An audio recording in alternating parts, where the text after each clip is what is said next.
Oh, very sunny day.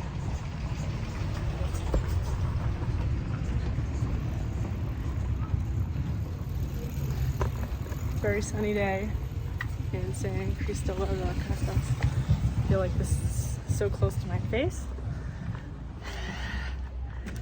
I'm going for a little walk. And isn't this pretty? It's a pretty town. So today is a Tuesday, and I feel very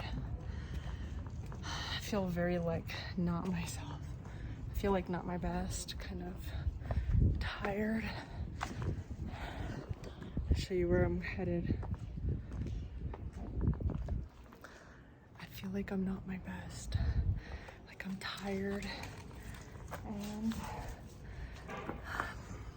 still, of course, diarrhea like every day. We have basically committed to staying in this town in Chiapas for like another 3 or 4 weeks, maybe a little bit less if we can set up flights out in a nice manner and we can plan everything. There's so much for us to do like when we leave from here, so we're trying to be really organized about it. But in the meantime, enjoying the city. And actually I went to see a specialist in hypnotism and like past life regression, which is really interesting. So I just want to tell you.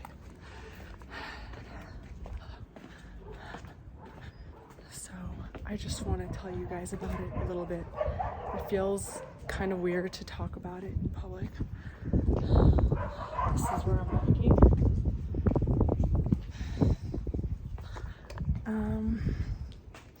So I went to see a past life regression specialist. It was a person who specializes in hypnotizing people and helping them access parts of their subconscious mind that they normally wouldn't have access to. You know, it's the part of your brain that stores your memories, your traumatic experiences, your feelings, your body memories, things that happened when you were really little, things that happened when you were in your parents' bodies, things that happened when you were in your mom's womb, things that happened before you even were born, and before you were even a soul, so to speak. So it was really, really interesting. Here's another street. It's a really beautiful town, by the way. You guys can see why people live here, even though the water in this town is so messed up that people have stomach problems every day. So it's just a nice town. There's a lot of healers in this town. So I've been seeing healers a lot because, as you guys, as I've told you in the last video or the one before, a lot of these videos aren't even gonna be uploaded. As I've told you guys, it's really important for me to get through this healing process for myself before deciding to have a family. So let's check out this place. So anyway, let me sit down here. I want to do it here, but this place is under construction, so it's going to be really loud. It's hard for me to walk and talk because I'm so out of breath and I feel so weak. Today my partner and I decided to start taking folic acid, and that's supposed to help with our health. But even like taking vitamins or taking folic acid, taking these things, makes us nauseous. It hurts us. It's like we're just so weak from having daily diarrhea for the past few months that even doing the things that will make us healthier is actually hurting us. It's hard to digest it. Like, we tried to go running, for example.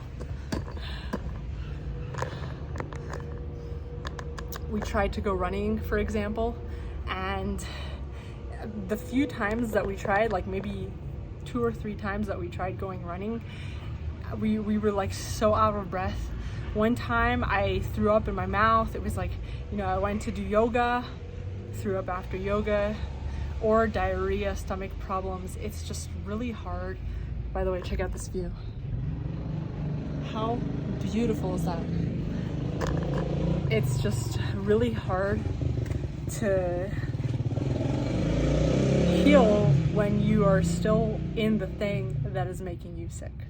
Like, it's like even taking vitamins, even trying to work out and get stronger is like impossible.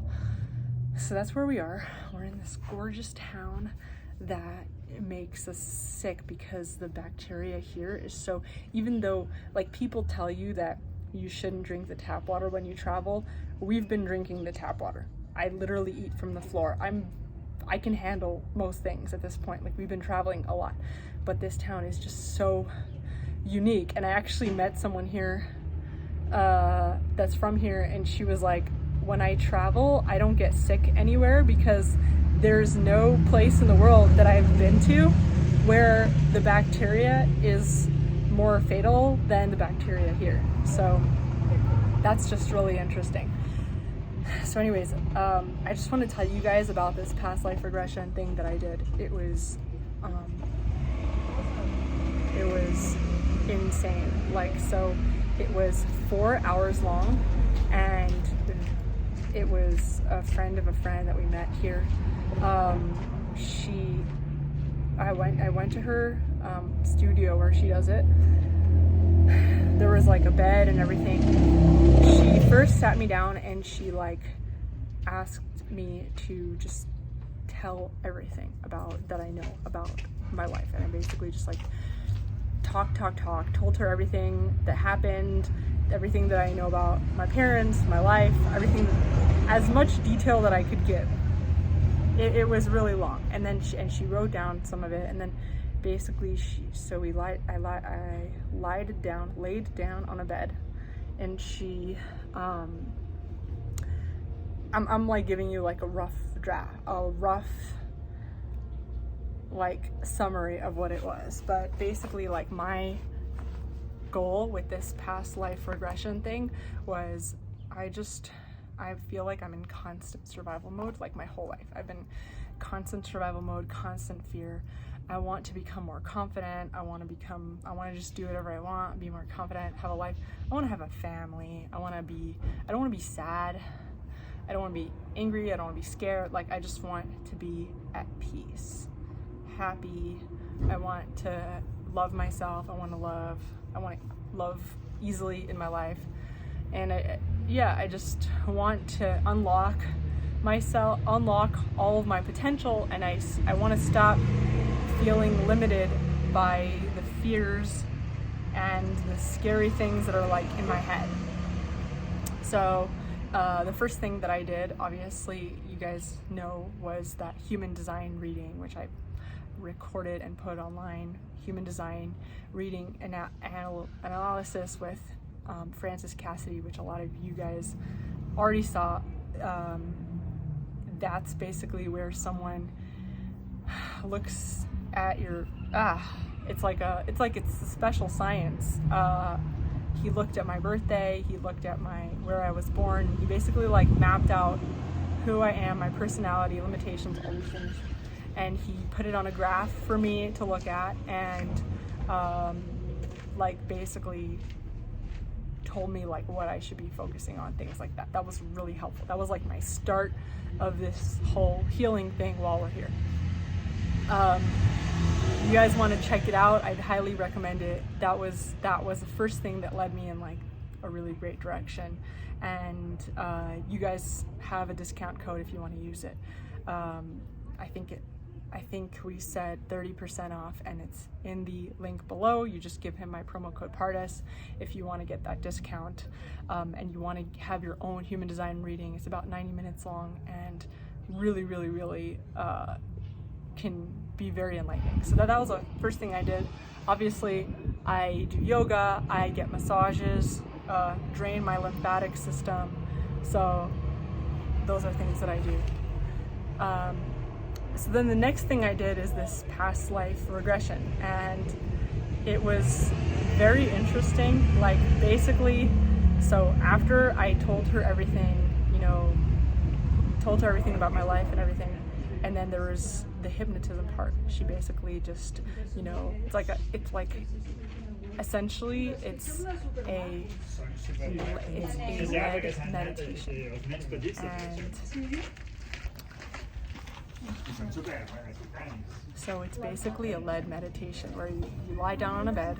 She tells you, imagine that you're in this place and you're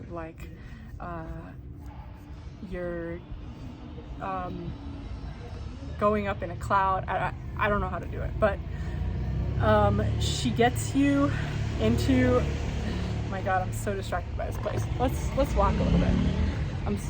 This is so distracting. I can't even hear my thoughts. All right. We're gonna walk a little bit.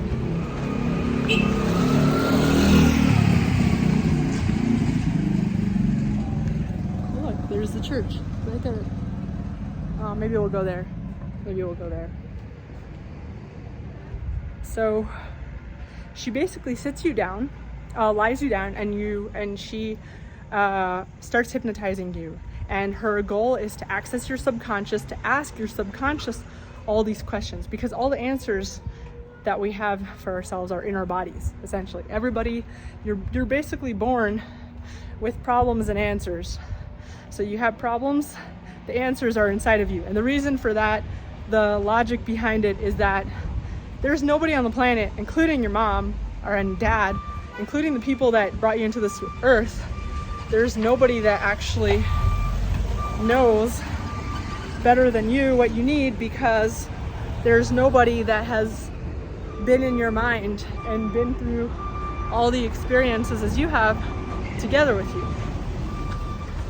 So if there's anybody on the planet that knows what you need, that would be good for you. The best, it's going to be you. And the only reason you're not able to access those answers a lot of the time is because your mind is just too clogged up, busy, stressed out, dealing with traumas, distracted, everything like that. So the goal is to basically have a conversation with the subconscious mind. That's why a lot of people meditate when they're trying to make tough decisions. Let's see. This place is crazy. There's just so much going on. Honestly, it's really hard for me to hear myself when I'm hoping maybe this is gonna be a quiet. It's really hard to hear myself when there's just so much noise and cars and things like that.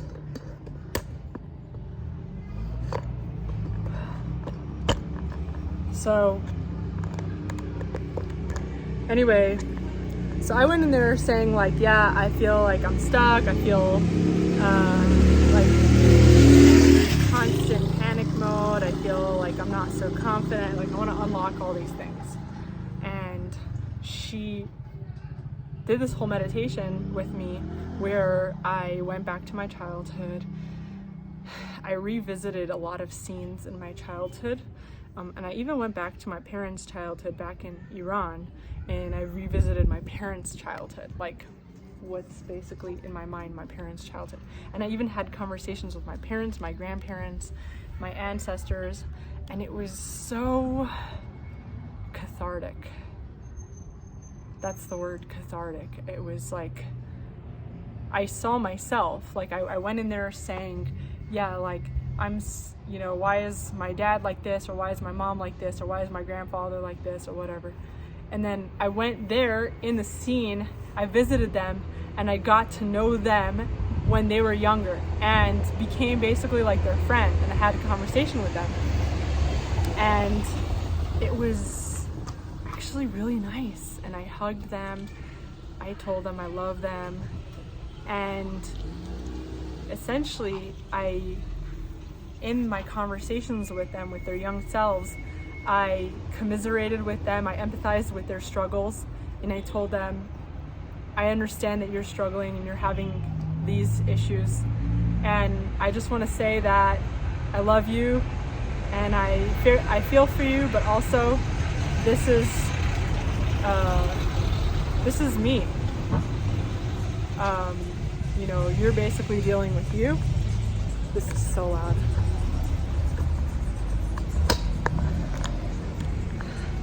I promised myself that I'm not going to turn this off, so I won't, but I am not like, I can't handle so much noise. So much noise and so much distraction. It's very pretty. It's very pretty, but it's just so distracting. You know what? Let's go to a quieter street. Let's go to a quieter street.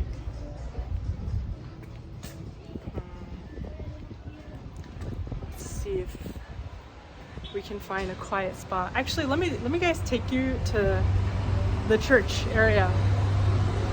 So, all right, let's walk towards the church. Oh.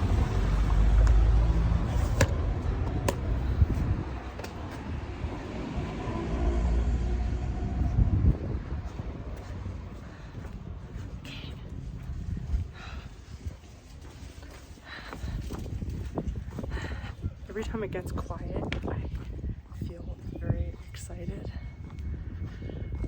And then I'll just like sit in that spot.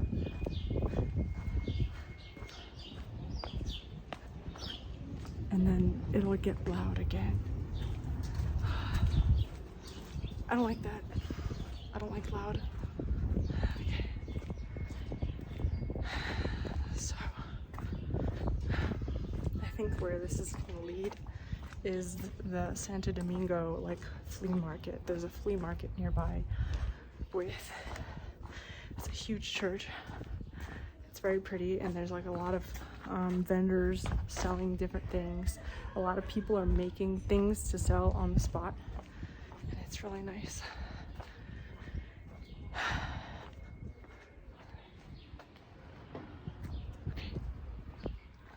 Okay. Let me just finish talking with you guys before I take you there.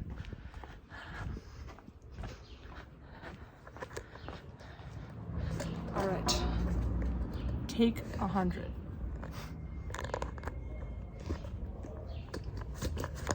Okay, so anyway, as I was saying, so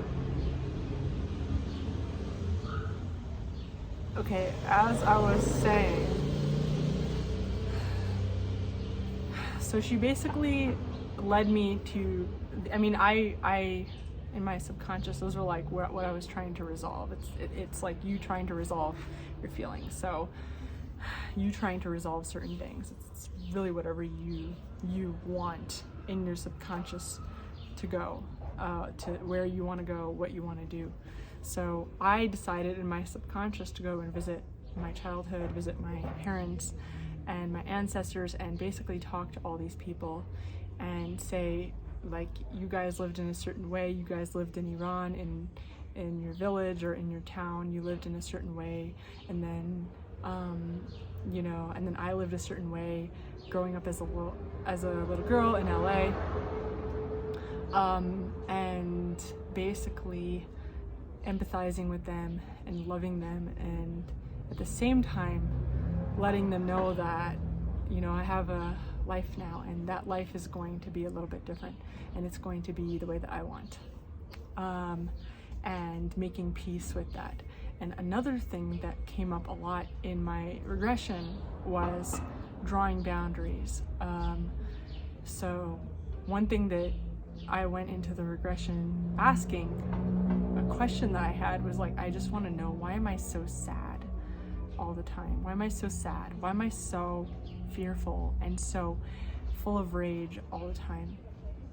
And one thing that we discovered, or the hypnotist discovered by asking she was asking my subconscious. She was asking these questions from my subconscious. Why is Pardes feeling sad? Why is Pardes feeling angry? Why is Pardes feeling fearful? Like all these things. And she recorded this, which is really interesting. I want to do another session, by the way. It was really incredible. She recorded it, and my subconscious told her that I'm not feeling sad at all. Actually, and we went, and I even showed her in my childhood, like I was a very happy kid. And it was actually very surprising to me to realize that afterwards, because I don't remember myself in that way, even though, like, yeah, when you go into my actual memories in my subconscious, there are bad memories, but there are also really good memories. And my subconscious said, actually, no, Pardes was a very happy kid. And so then she asked my subconscious, why is Pardes so sad? So my subconscious was like, yeah, Pardes is very happy. Pardes and likes to do these things. She likes to read. She likes to daydream. I used to daydream a lot. Pardes likes to play with her cousins' toys, like all these different things. We used to go to my cousin's house when I was little, and I used to have fun playing with their toys.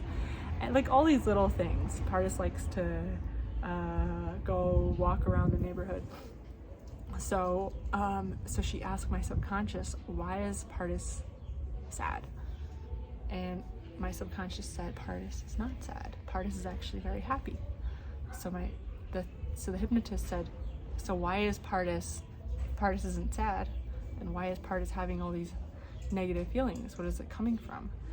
And my subconscious told her basically that these aren't my feelings. These are feelings that, my subconscious told her these aren't Pardes' feelings. These are feelings that Pardes feels like she has to have while being around other people. So basically, according to my subconscious, like the only reason I feel these things, like I feel sad or like, you know, all these things, is because I feel like I have to feel that way, because in order to be around other people, because in order to have certain needs met, such as, you know, and you know, we all have needs that need to be met that involve other people, such as like you need a place to live, you need a landlord, you need to get food. You know, where are you gonna get your food from? You buy it from the store. Where does the store get? Like, these are all people, right? Like, you need safety, you need someone to protect you. Where is that coming from? People. You need family. Like all these, a lot of things that you need people. People aren't islands. Even if you try to be an island, you still need water. The water guy comes every day. You need people. So, like, according to my subconscious, the only reason that I feel like I have to be sad is because of other people, which is really interesting, because I feel like I have certain like human needs that where I need other people for those needs, and I don't feel. And so she said, why does Pardes need to be sad in order to be around other people? And my subconscious said, because of guilt. And she said, why would Pardes feel guilty in order to feel happy around other people? And my subconscious said, because other people are sad. Other people are unhappy, other people are rageful, other people are... the fear is actually my own. The fear is mine. But sadness belongs to other people, according to my subconscious. The sadness belongs to other people. And according to my subconscious, I feel like I feel guilty to feel happy because other people aren't happy. And I can actually, it makes sense to my conscious mind too, why I would feel this way. Like, in the States, everybody that I know is having a hard life. Nobody is happy. And I feel guilty first of all, I feel guilty to admit to you guys, now that I'm thinking about it, like, I think I feel guilty to admit to you guys if anything is going well, to admit to anybody if anything is going well, because in my mind, like, everybody is so sad and struggling so much. I feel guilty to admit to, and especially like traveling, I feel guilty to admit that my life is pretty sweet out here. It's pretty chill. Like, no, I feel guilty to be happy. I feel guilty to admit that I feel financially stable. I didn't always, but I do now. I feel guilty because, and we actually explored this with my subconscious too. I feel guilty to admit that so when I was a kid, the people around me were struggling a lot. They were suffering tremendously. The adults in my life. I was the oldest child. My parents had just escaped from Iran. They had just escaped from the war. Their family members were jailed or had issues. Like, it was crazy for them. And they were in fight or flight. And they had just started a life in America. They were living in a shitty neighborhood. We were living, at the time, it was a shitty neighborhood. And now it's not. Now it's LA. LA is expensive everywhere. But, like, I was a little kid that managed to find my own happiness in myself because I wasn't the adults. I mean, I was a little kid that was coasting while everybody in my life was sad, and I felt guilty about it. I felt like the problem. I felt like the reason why all these people were so sad. And they kind of made me feel like that, if I'm being honest. Even though I know that they were so young. And I know that they didn't do it on purpose. And now, like, my family members, like, I had a conversation with them today. They were they would do anything just to see me. It's so different than when I was a little kid. When I was a little kid, they were in fight or flight. They were just like, save us, someone. And now it's like they would do anything just to see my face. Very different dynamic. But, like, I've been holding this guilt for so many years. I feel guilty because when I was a kid, I felt happy in my daydreams. I would daydream a lot, and granted, the daydreams I had, looking back, they were about mutilating myself, but besides the point, it made me happy. Reading books, escaping through books. When I got older, it became movies, escaping through art. That made me very happy, and I was a very happy kid, actually, for that reason. And I just, I always just saw myself as a sad kid, but, like, no, I was happy. I enjoyed doing these things, and I felt when I would do these things, I felt guilty because I was escaping from that world into my own little happy world. And those people around me were stuck with the problems that they were struggling with.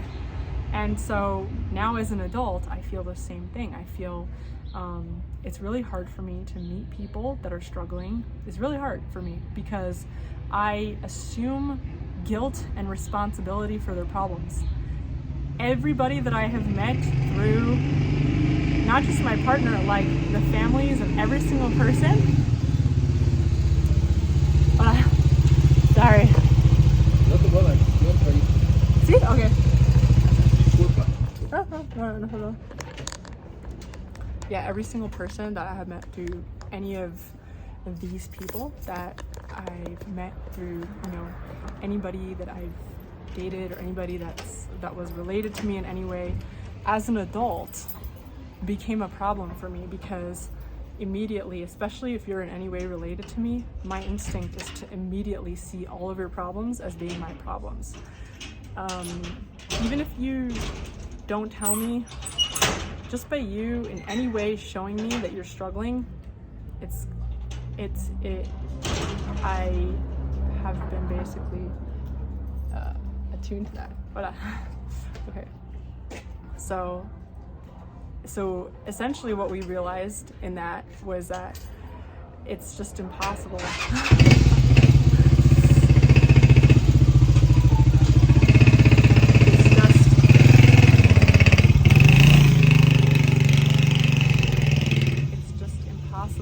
For me to be around people that are feeling any certain way without absorbing it as my own personal problem.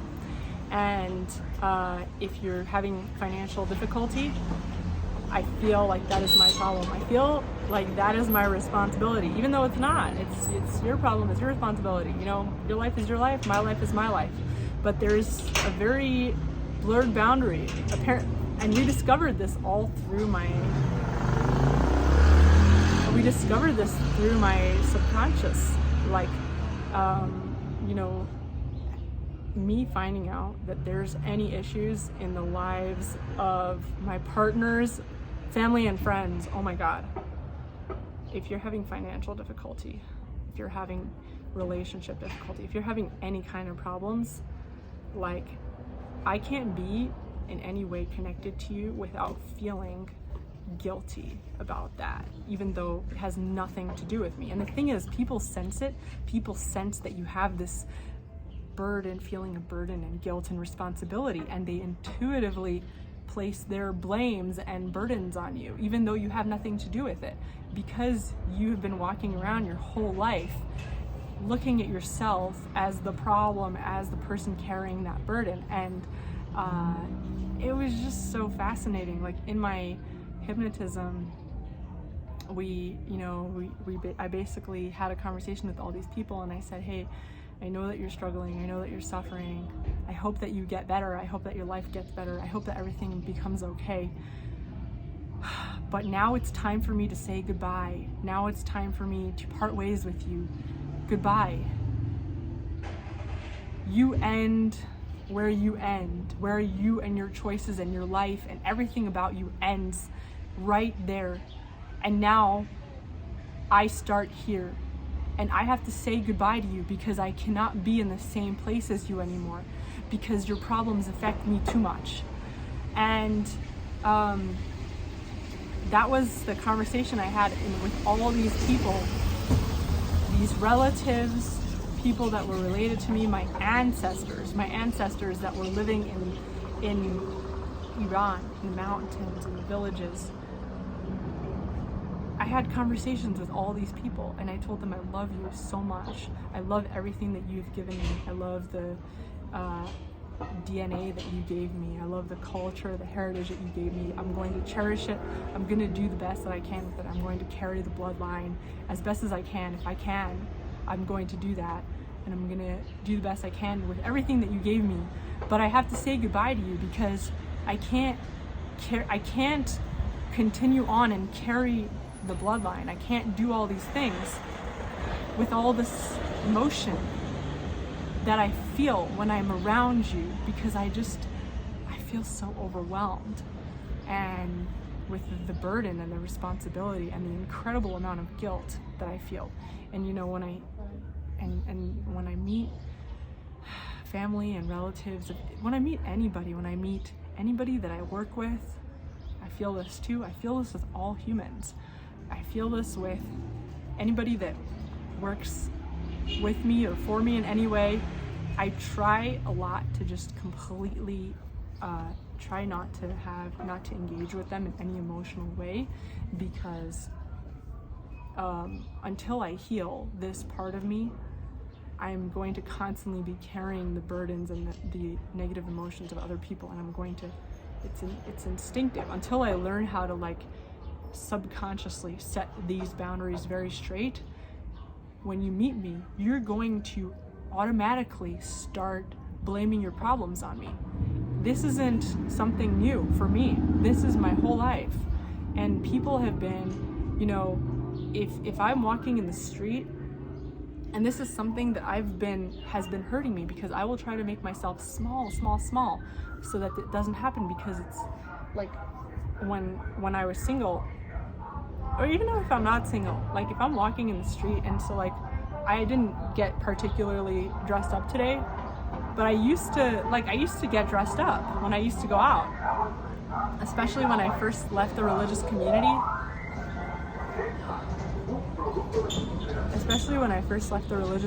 And I was so excited to look good and show off my body, because we couldn't do that when I was religious.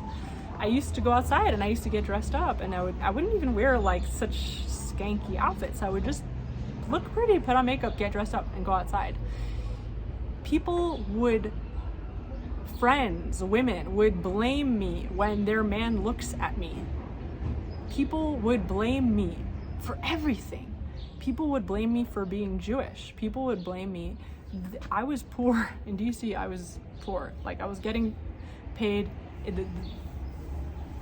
30, 40, max, like 50K a year. Actually, one job I got paid like 70K, which was pretty awesome, but like it was very short. But you know, I would get paid like basically enough to pay my rent, and I would meet people that were like,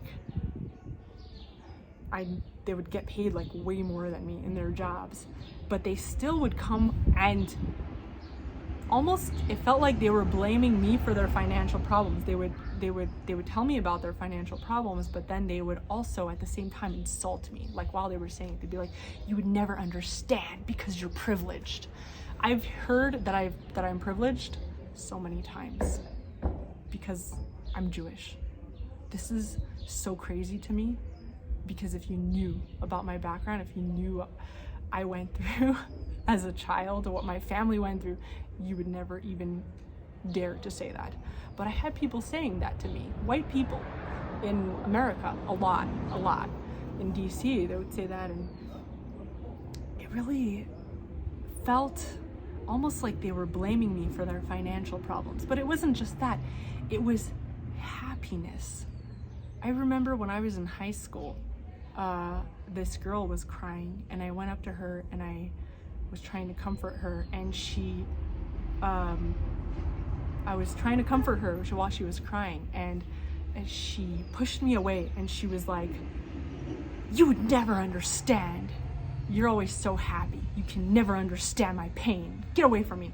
And she was like, you know, I don't even think that she was trying to be hurtful in any way. In fact, it was just her feelings were coming out. Her feelings of like feeling alone. She felt alone. She felt like I would never understand her pain. And that made me feel almost responsible for her pain. And I've just always felt like that. Other people's pain, their misfortune, their suffering, no matter how much I suffered, no matter how much of my own pain and abuse I've experienced in so many places, no matter what happened, no matter how poor or broke I was, at the end of the day, when I was around other people, they always blamed me and they always held me responsible. I always was stuck with the bill for whatever happened. And then I found a man that I really fell in love with. And everybody that I've met in his life, I felt responsible for their problems. And maybe it's because they held him responsible for it, but nonetheless, I just wanted nothing to do with that. And in this regression, what I've discovered is that the truth is that they're right. Everybody is right. I am very privileged. I'm a very happy person. But I pretend to be unhappy. I try to make myself small. I pretend to be sad because I feel guilty for how okay I feel inside when the world around me is like basically collapsing. So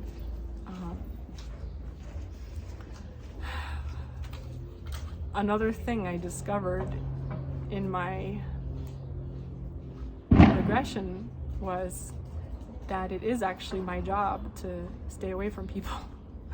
Like the only way to protect myself is to just, even here, like being around people it's a lot of stimulation for me. To have very limited contact with people. I have a partner, and I feel incredibly privileged and blessed, and like I'm not going to sugarcoat it to make you guys feel better if you're sad in your life. I'm not going to sugarcoat it. We have a pretty good life. I'm so sorry if you don't. I'm so sorry if other people don't. It's not my problem. It's not my problem. But it's pretty good. It's a pretty good life.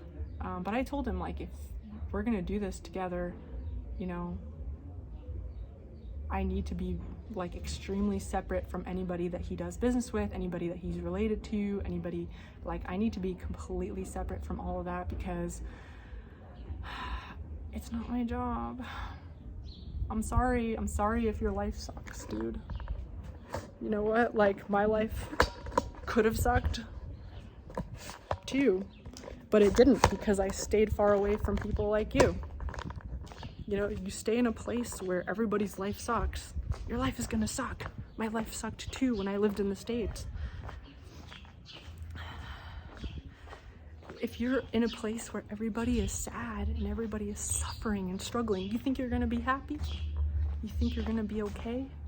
If you're in a place where nobody has what they want in life, you think you're gonna be special and you're gonna have it? If you do have it, someone is gonna take it away from you. It is not safe to be in a place where everybody is struggling and think that you won't.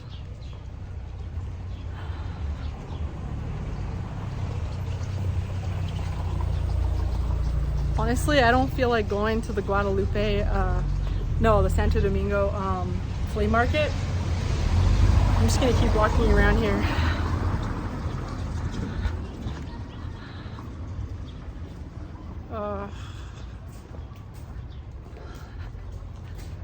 And another thing that we found in my regression is that there is one feeling that belongs to me.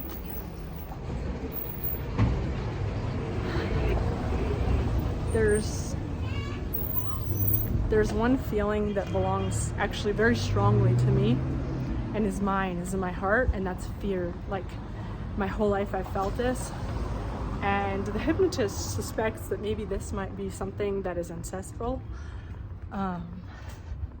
Fear, because I also have a lot of dreams about people trying to kill me, people chasing after me, trying to kill me, trying to take away my ability to survive.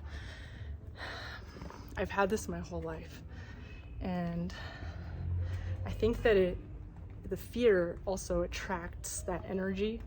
That's why people,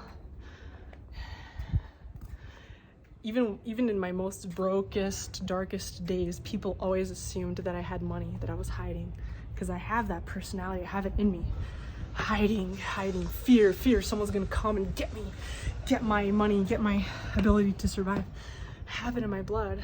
And so we're going to eventually, while this stuff settles in, we're gonna do another past life regression. We're gonna discover that, where that comes from, why. We're gonna try to make peace with it.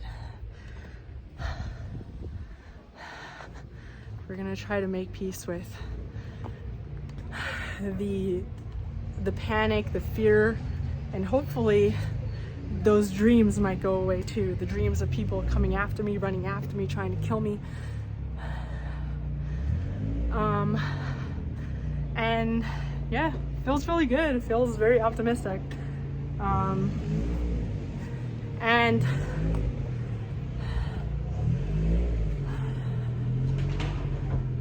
oof, this car is stuck. Stuck. You see that? Stuck. And another thing is, like, after we do a lot of this healing stuff, we have to leave from this town, despite it being very beautiful, and you see the view, it's just so nice. Despite it being a very beautiful town, we're gonna have to leave because we just can't have diarrhea every day and still be okay.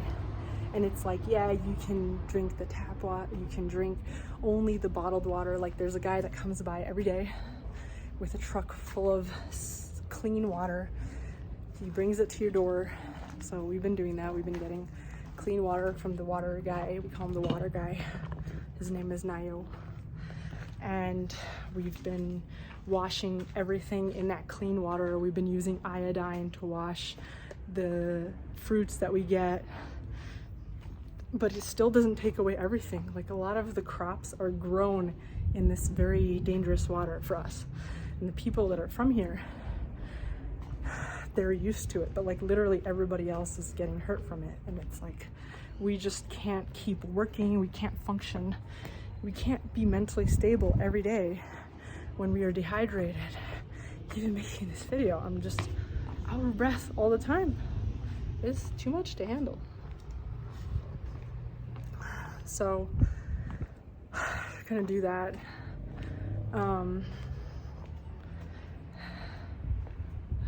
Wow, so nice here. Look at that view. When it's quiet, it's so nice. So anyway, one thing that me and my partner have discovered is like, one thing that we've discovered is that we're gonna try to go and maybe move to a quieter place, a quieter town, even though this is already supposed to be quiet. But because we're so sick all the time, we're diarrhea every day. And now, recently, actually, we started getting sick on top of that because our immune system is so weak. So we've been getting like additionally sick. And in fact, my partner is like even more sick than me. Like, you know, I've been like healing a little faster lately. And I think I'm smaller, so I think my microbiome is able to develop faster, maybe. I don't even know if that's scientific. But we need to recover and recuperate in like maybe a quieter place. This town has a lot of gringos, a lot of travelers and tourists. And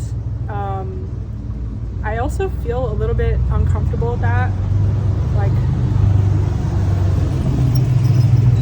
on the one hand, I like it because I love having friends and like knowing people that speak English that we know, basically, that we can commiserate with, that we can be close to, that are kind of experiencing a lot of the same things as us. So I love that. I love those people. Like, I love basically having access to those people. But it is also too much stimulation, and I feel a little bit like there's, you know, in any town, when you travel a lot, you're like living as a nomad, you'll see that in any town where there's a lot of gringos, there's going to be a little bit of not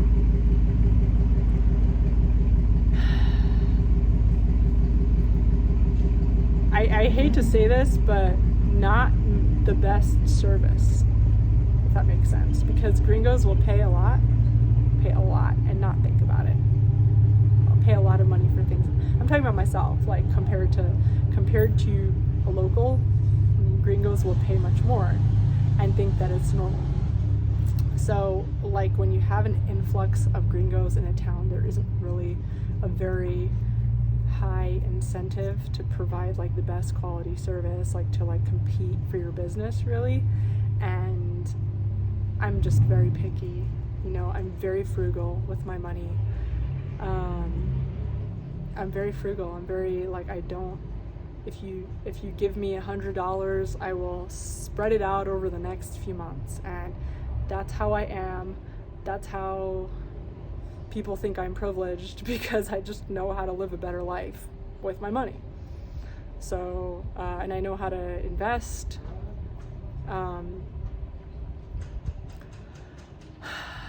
But the hypnotist told me that I care way too much about what people think. And she was really right. I do care way too much about what people think, and it like affects me so much. And we like asked my subconscious how we do that. How do we not do that?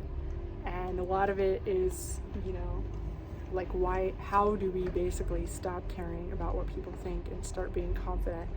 And my subconscious basically said, we just do whatever we want, and we try to spend prolonged periods of time not around other humans. And I knew this already.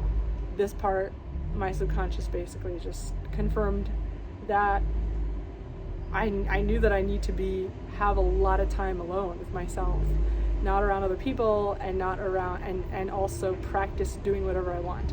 So for example, today, walking around here doing this film, even though, as you guys saw, there's multiple times when people are passing by or someone parked right next to me and I was just like, you know what I mean?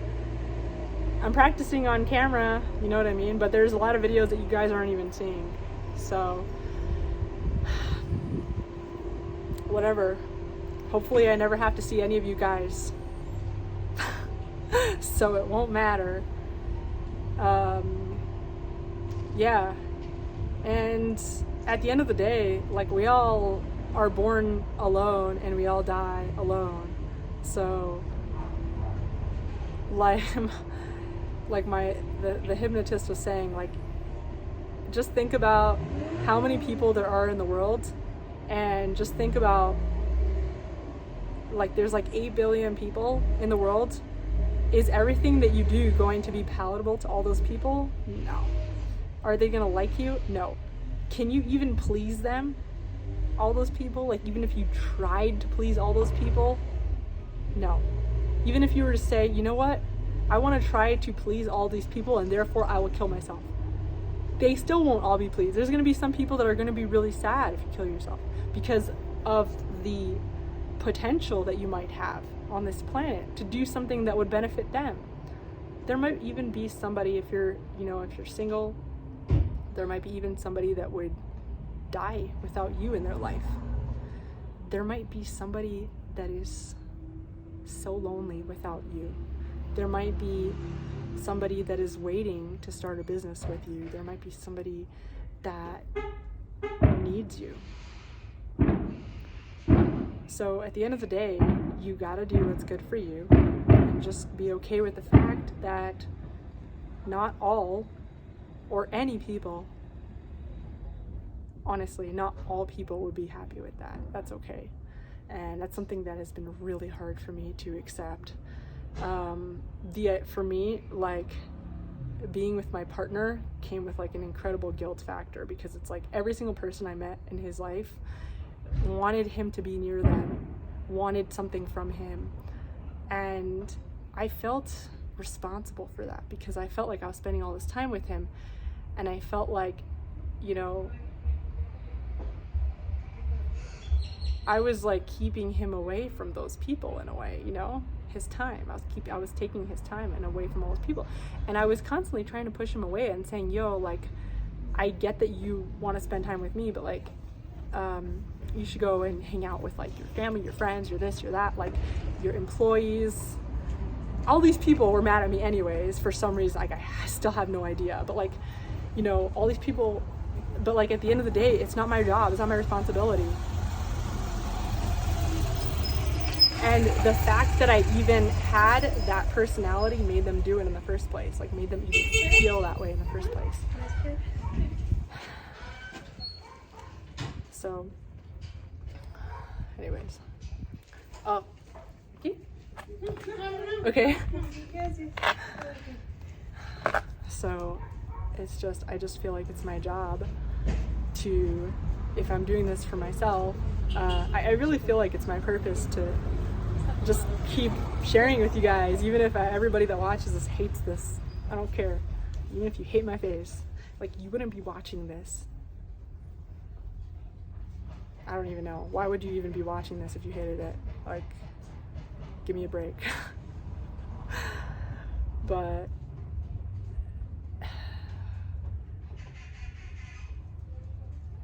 there's always going to be people that don't like what you do, and sometimes it might even feel like everybody in the world is against you.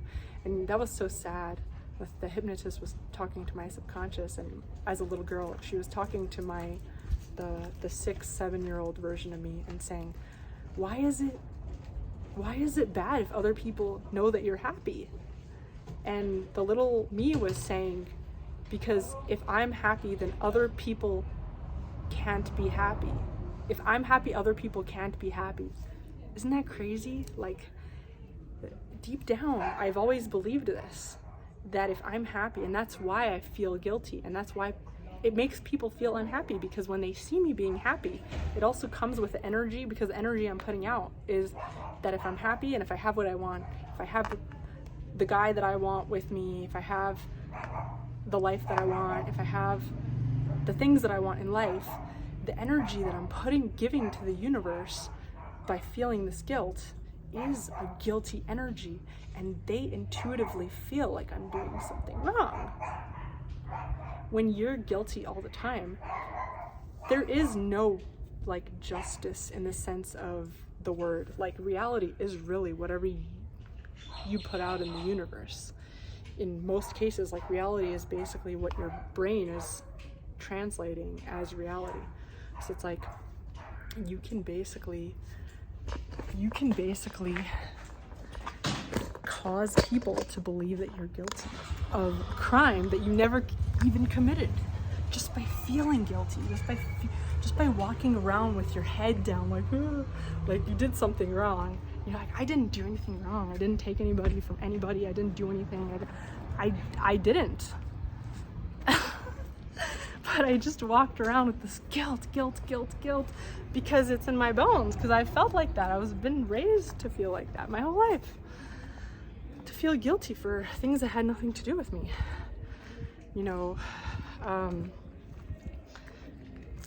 and it happened in my previous relationships too. I broke up with so many people because a woman or a parent or somebody came to me and said, like,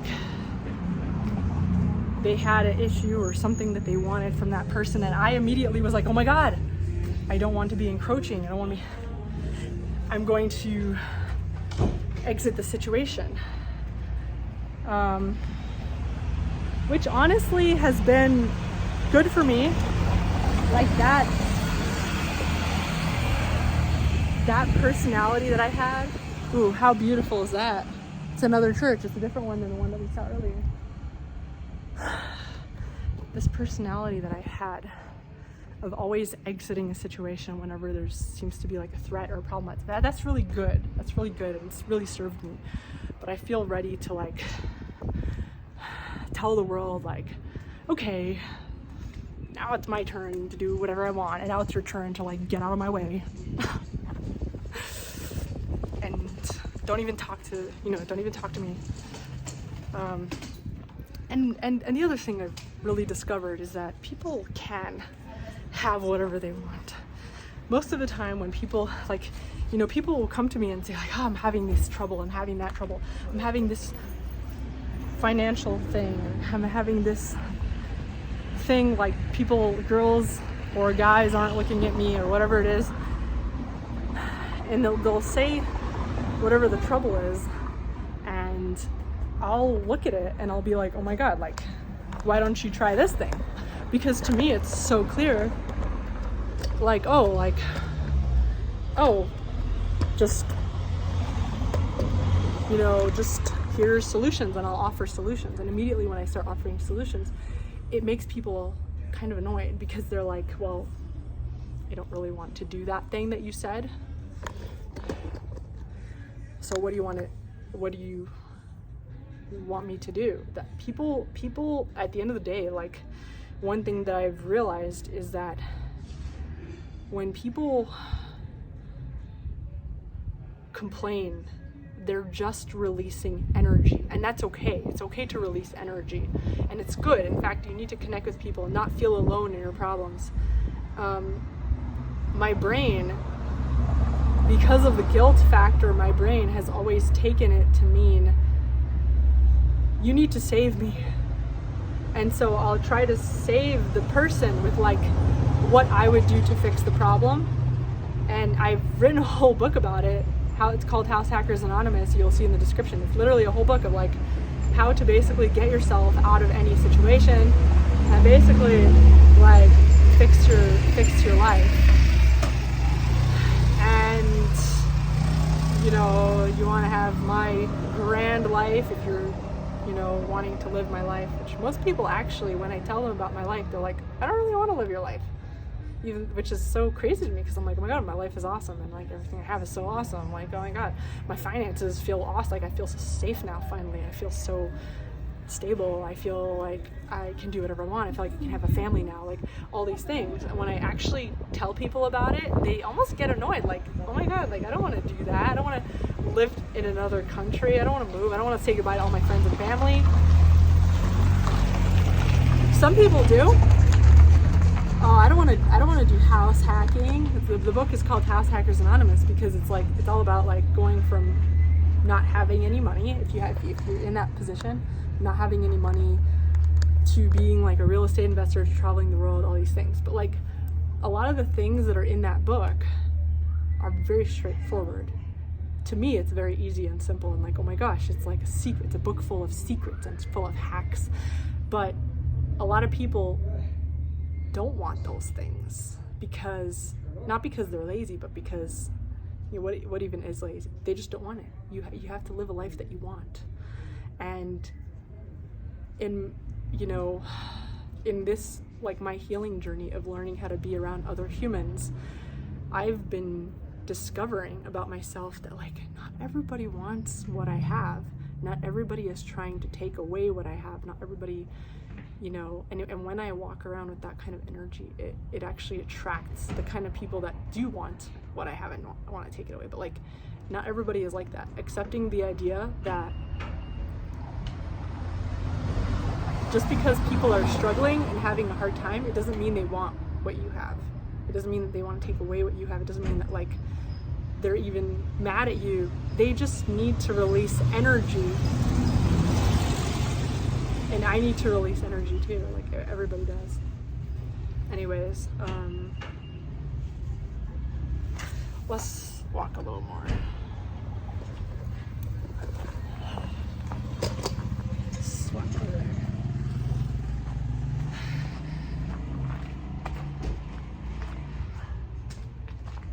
There you go. That all being said,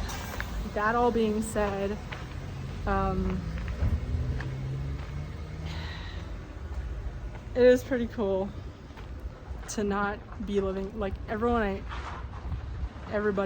that I hear about in the States seems to be struggling. I was struggling a lot when I was living in the States, and inflation is like crazy right now. And so for me, like what I've been continuously doing, in addition to like looking at new business solutions, I've been downsizing everything, downsizing like crazy. You know, soon we're gonna go to Dallas. I'm gonna get rid of everything that I have in Dallas, get rid of whatever is left.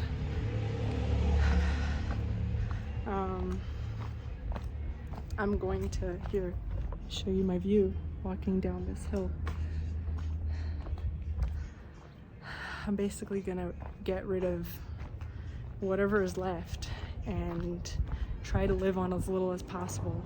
You know, if you're having a few savings every month, it's not enough. Like, you should really be, especially if you're living in the States or in any Western country, you should really be trying to live on as little as you possibly can, because what you're about to be hit with is you're gonna wish that you did.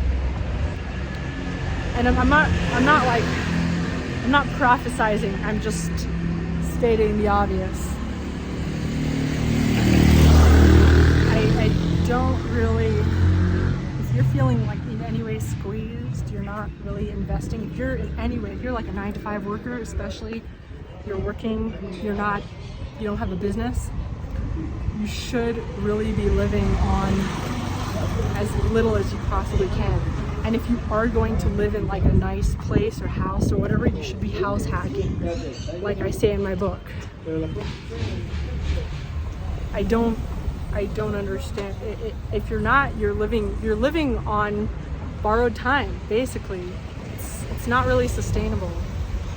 And I don't know what else to say about that. I have no idea where we are. So